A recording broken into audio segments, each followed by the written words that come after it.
Halo semua, selamat pagi. Jumpa lagi dengan saya, Patrisius Juwandono di sini. Saya ucapkan selamat, Anda sudah tersesat di channel saya, tapi saya berjanji saya tidak akan menyesatkan Anda. Kalaupun menyesatkan, saya akan menyesatkan Anda ke jalan yang benar, ya. Oke, pagi ini saya akan membahas satu buku yang bagus yang sudah saya baca beberapa kali, yang mungkin saking bagusnya, ya namanya Think oleh Edward de Bono. Ya. Buku ini terbitan tahun 2009, diberikan kepada saya sebagai hadiah oleh adik saya, Santi Juwandono. Pada esensinya, buku ini membuat kita merefleksikan bagaimana cara kita berpikir. Apakah selama ini cara berpikir kita sudah benar? Apakah kita telah berpikir tanpa terlalu banyak perasaan, terlalu banyak persepsi yang salah? Ya, jadi esensinya adalah membuat kita berpikir tentang cara kita berpikir. Ya. Nah, saya tidak akan membahas banyak sekali dari buku ini karena isinya sangat padat. Namun ada beberapa hal yang ingin saya sampaikan dan itu buat saya berkesan dan kiranya buat Anda juga berguna. Ya. Yang pertama dia membahas tentang kreativitas. Ya. Nah, Edward de Bono ini memang seorang ahli berpikir. Dia terkenal dengan konsepnya lateral thinking. Nah, lateral thinking itu secara singkat bisa diartikan sebagai berpikir alternatif. Nah, tentunya salah satu cara berpikir alternatif adalah cara berpikir kreatif. Nah, kalau kita mendengar kata kreatif, umumnya kita akan mengkaitkan dengan perbedaan. Pokoknya kalau sesuatu itu berbeda, atau kita bikin sesuatu yang berbeda dari biasanya, maka itu bisa disebut kreatif. Nah, tapi hati-hati. Edward de Bono mengatakan kreatif tidak sekedar berbeda. Kreatif juga harus membawa nilai tersendiri. Dia mencontohkan di sini, misalnya Anda ingin membuat pintu yang tadinya persegi panjang itu menjadi segitiga. Sekarang bikin pintu yang segitiga. Memang berbeda, tetapi nilainya di mana? Nilai apa yang Anda tawarkan dari pintu yang bentuknya segitiga itu? Kalau Anda memang sudah bisa memberikan nilai tambahannya, maka itu disebut sebagai kreativitas yang benar. Tapi kalau Anda cuma berbeda hanya karena kepingin berbeda, kreatif hanya kepingin karena berbeda daripada yang lainnya, tapi lupa nilai apa yang harus dibawa juga di dalam perubahan itu, maka kreatif itu menjadi sesuatu yang ngawur. Oke, jadi bedanya antara kreatif dengan ngawur ya. Kreatif itu berbeda, tapi juga membawa satu nilai tersendiri. Oke. Nah, berikutnya adalah hal tentang argumen. Nah, ini orang sering mengatakan bahwa saya berpikir dan supaya saya bisa berpikir, saya harus berargumen. Nah, menurut Edward de Bono, argumen itu hanya bagus kalau kita ingin menghancurkan atau mengalahkan pendapat orang lain. Ya. Kita ingin mendebat pendapat orang lain. Kita ingin memojokkan dia sehingga dia goyah dari pendapatnya.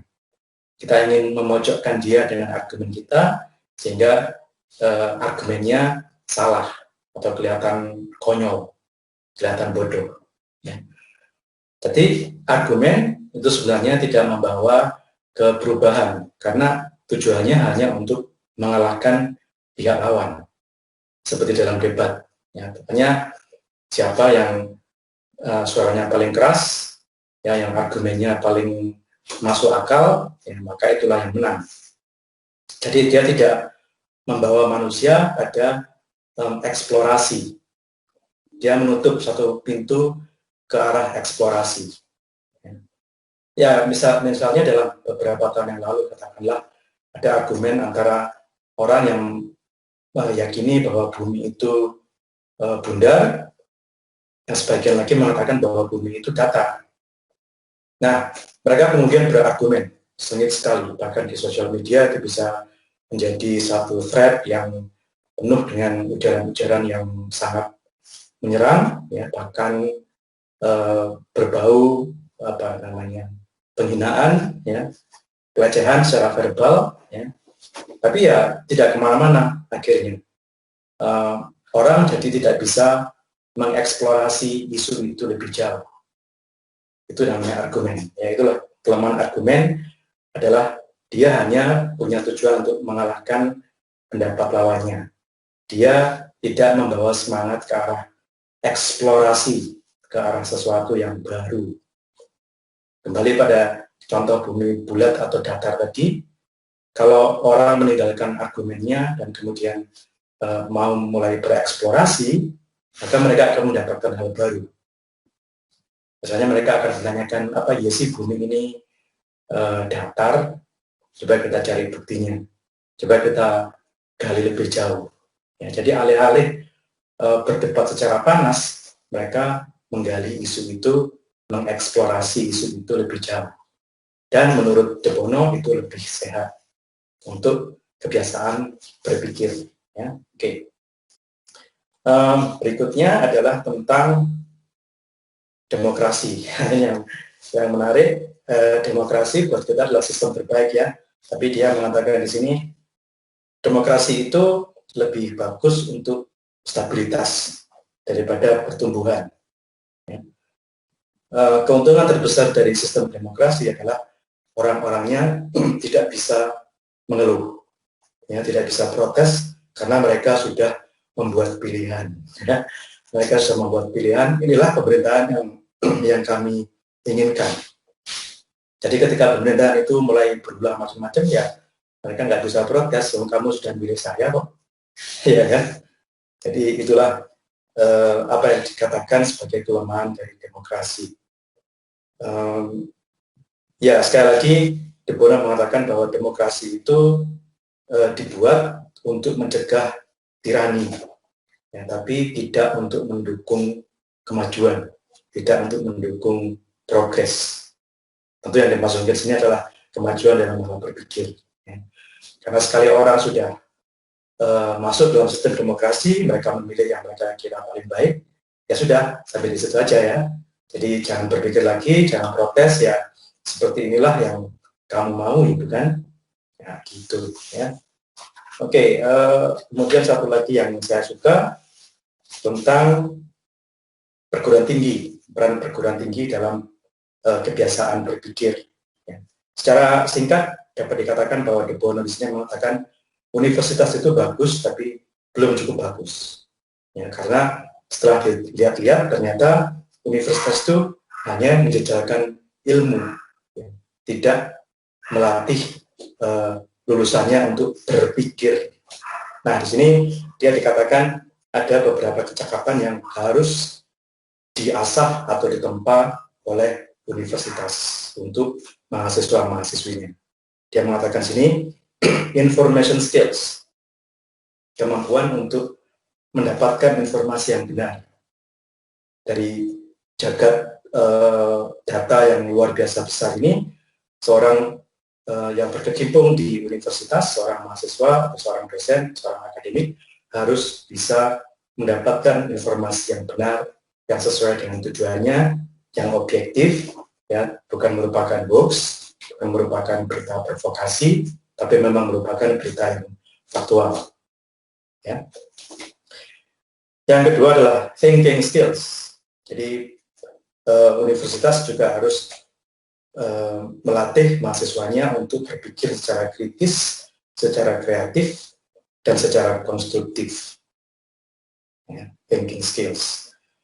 Kemudian people skills. Nah, ini orang biasanya bilang interpersonal skills atau soft skills, ya. Seorang akademik juga harus punya kemampuan untuk bagaimana berinteraksi dengan orang lain, bagaimana memanage, mengelola orang lain, ya. Bagaimana memahami orang lain, bagaimana berempati kepada orang lain. Setelah berempati, bagaimana membawa orang lain itu pada satu tujuan, pada satu visi. Ya, itulah people skills yang harus juga dipunyai oleh sivitas akademika. Ya. Kemudian yang terakhir, diletakkan sini sebagai yang terakhir ya, professional skills. Nah, ini yang namanya hard skill. Jadi kecakapan-kecakapan yang memang berhubungan dengan profesi yang dipilihnya. Kalau seorang lulusan teknik informatika, ya pinter coding, pinter bahasa pemrograman, pinter bikin web. Kalau seorang lulusan manajemen, ya tahu bagaimana caranya mengelola keuangan, mengelola orang, mendirikan perusahaan, dan sebagainya. Itu hard skill, professional skills. Tapi sama De Bono itu diletakkan di bagian paling akhir. Ya. Nampaknya dia mengatakan bahwa ya ini memang kecakapan yang penting, tapi tidak sepenting ketiga yang sebelumnya. Kecakapan memperoleh informasi, kecakapan berpikir, dan kecakapan berinteraksi dengan orang lain. Nah, oke. Ya, jadi tentunya masih banyak sekali yang bisa saya uraikan dari sini, tapi kalau saya uraikan panjang lebar tentunya sangat membosankan ya.